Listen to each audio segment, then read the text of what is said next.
Well, as cleanup continues in Humphreys County following deadly flooding, infectious disease doctors urge relief efforts to also include vaccinations. Welcome back to News 2 at 4. I'm Alex Dennis.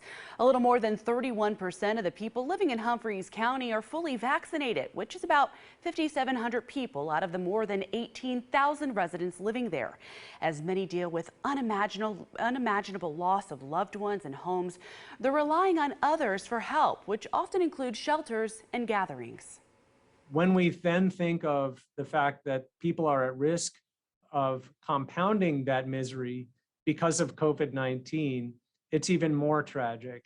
And that compels us to step up and do all that we can to help, not only helping with disaster relief for the people in Waverly, but also making sure that people have access to vaccines so that we're not superimposing an infectious disease pandemic on top of what is already a heart-crushing blow from the recent floods.